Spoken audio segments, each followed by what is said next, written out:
Vamos rezar juntos? Olá, meus queridos irmãos e irmãs, a você que me acompanha pelo canal de evangelização Padre Fabrício Rodrigues, seja bem-vindo mais uma vez a esse canal nesse dia 5 de novembro. Hoje eu trago para vocês uma homilia da solenidade de todos os santos que estamos celebrando no dia de hoje. Embora o dia de todos os santos seja no 1º de novembro, quando essa solenidade cai durante os dias de semana, a igreja transfere para o domingo seguinte para que o maior número de fiéis possa estar participando, que é o caso de hoje, 5 de novembro, e nós iremos celebrar a solenidade de todos os santos. Nós não celebramos hoje a festa de tantos santos reunidos juntos. Celebramos algo mais profundo, o mistério da comunhão dos santos. É um artigo do nosso creio. Creio na Santa Igreja Católica, na comunhão dos santos.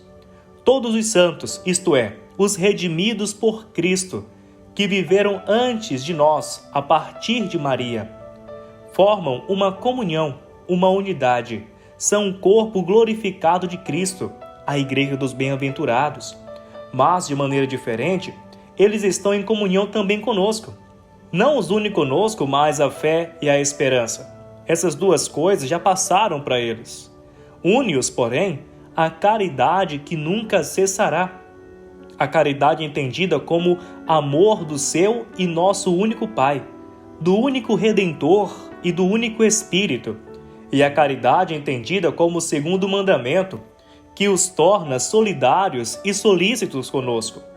Sim, porque nós também, como eles, carregamos impresso, embora ainda escondido, o sinete do nosso Deus em nossa fronte. Somos nós também destinados a completar aquele número misterioso dos 144.000 que nós encontramos em Apocalipse capítulo 7.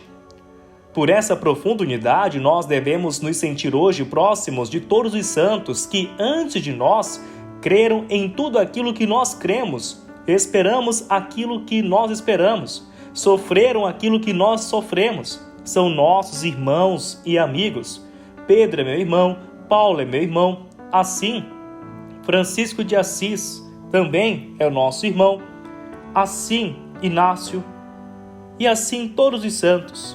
Os seus tesouros de santidade são bens de família e eu posso ter parte neles. São eles também aqueles tesouros nos céus que Jesus nos exortou a ter em grande apreço. Por aquela misteriosa comunhão, os santos estão também presentes. No céu, assegurou João, eles estão em adoração diante do trono do Cordeiro. Mas também nós, aqui, na obscuridade da fé e nos sinais sacramentais, estamos em adoração diante do trono do Cordeiro. Eles estão apenas do outro lado do altar. Quando os invocamos nominalmente, em algumas circunstâncias particulares, como na ordenação sacerdotal, com a ladainha dos santos, percebemos que estão de verdade ali e que poderiam a qualquer invocação responder como a um apelo fraterno, presente. Este é o clima com que celebramos hoje a nossa Eucaristia. Vejamos agora como as leituras bíblicas escolhidas para a festa de hoje podem nos ajudar a aprofundar algum aspecto do conteúdo dessa solenidade. É notável o contraste entre a primeira e a terceira leitura. Na primeira leitura, João nos introduz na Jerusalém Celeste. Ela é povoada por aqueles que saíram da grande tribulação, lavaram e alvejaram suas vestes no sangue do Cordeiro e agora cantam o cântico da vitória e do louvor.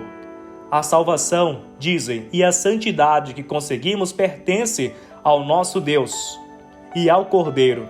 Não foi obra e mérito nosso, mas seu dom. Ele somente é santo, nós somos apenas santificados. É uma multidão imensa, de todas as raças, de todos os povos e nações. É a igreja dos que foram salvos, que entrou na alegria do seu Senhor e vive agora escondida com Cristo em Deus. Quando, desta visão de glória, passamos à leitura do Evangelho, descobrimos um clima muito diferente. Também aqui se fala de bem-aventurados, mas de bem-aventurados que vivem na pobreza, na aflição, que têm fome, sede, que são perseguidos por causa da justiça e que choram. A igreja das bem-aventuranças é a igreja peregrina. Para essa o Senhor traçou e o Senhor traça o caminho estreito que conduz à vida. É a nossa igreja e é por isso a nós que aqui fala Cristo. Qual é a verdadeira diferença entre nós e os santos que festejamos? Estes são bem-aventurados na posse, nós somente na esperança, como diz Paulo. Na segunda leitura, porém, João nos introduz uma verdade mais profunda e consoladora, algo que nos une em vez de nos separar da condição dos bem-aventurados. Caríssimos, desde agora somos filhos de Deus, mas não se manifestou ainda o que havemos de ser. Sabemos que quando isso se manifestar, seremos semelhantes a Deus, porque o veremos como Ele é. Nós já somos aquilo que um dia seremos, filhos de Deus. Já estamos de posse do essencial. O reino dos céus já começou para nós, graças àquela nossa qualidade, filho de Deus e cordeiros de Cristo, e co-herdeiros de Cristo. Nisso estamos nós também na comunhão dos santos. Ai de nós, porém, se nos deixarmos levar ao quietismo. Somos sim filho de Deus pelo batismo, mas não somos estável e irreversivelmente. Estamos ainda expostos ao perigo. Estamos ainda expostos ao perigo de decair daquela condição, de impedir o crescimento da semente. Eis porque devemos procurar operar a nossa solução com temor e com tremor. Fazer o bem enquanto temos tempo. A maior diferença entre nós e os santos está exatamente aqui. Nós vivemos no tempo e temos tempo. E isso eles não têm mais. Se os santos pudessem desejar algo e nos invejar, eis do que eles teriam inveja em relação a nós, o tempo. O tempo para amar mais, para se purificar mais, para se tornar mais semelhante ao Cordeiro sem mancha. Nós possuímos o tempo. Não sabemos quanto. Não sabemos até quando. Cabe a nós decidir o que queremos fazer. Deixá-lo simplesmente passar ou utilizá-lo como o maior dos talentos. Caminhar enquanto tendes a luz. Essa palavra de Jesus pode ser traduzida também da seguinte maneira: enquanto tendes tempo. Por enquanto, a comunhão eucarística para a qual nos dispomos realiza uma antecipação de nosso ingresso na Jerusalém Celeste e de uma comunhão mais íntima com os santos.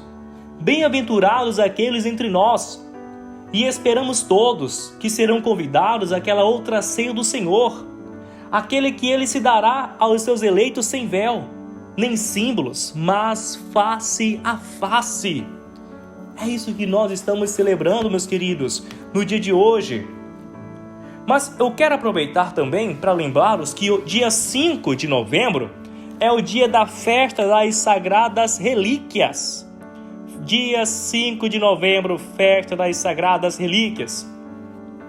O protestantismo pretende tratar como pecado a veneração que a igreja presta à relíquia dos santos e defende que essa piedosa prática é um resquício do paganismo.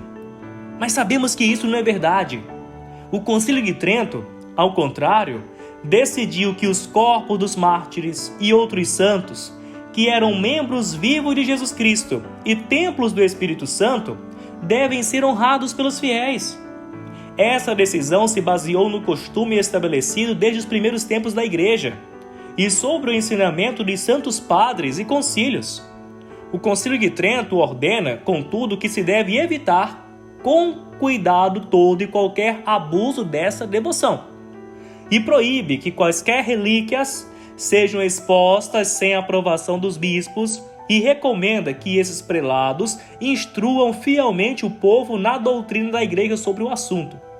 Assim, enquanto nós lamentamos os erros dos ímpios e hereges, é preciso aproveitar os benefícios que conquistamos ao ouvir a voz da igreja. Santas relíquias! Que Deus possa, então, nos abençoar e nos santificar também através das santas relíquias. E você tem alguma relíquia em casa? Comenta para mim qual a relíquia que você possui. Vamos nos consagrar à nossa mãe e pedir a bênção de Deus? Ó minha Senhora e minha Mãe, eu me ofereço inteiramente todo a vós, e em prova da minha devoção para convosco, eu vos consagro nesse dia os meus olhos, os meus ouvidos, a minha boca, o meu coração, inteiramente todo o meu ser, e porque assim sou vossa, ó incomparável Mãe, guardai-me e defendei-me como coisa e propriedade vossa. Amém. O Senhor esteja convosco, Ele está no meio de nós. Abençoe-vos Deus Todo-Poderoso, Pai, Filho e Espírito Santo. Amém.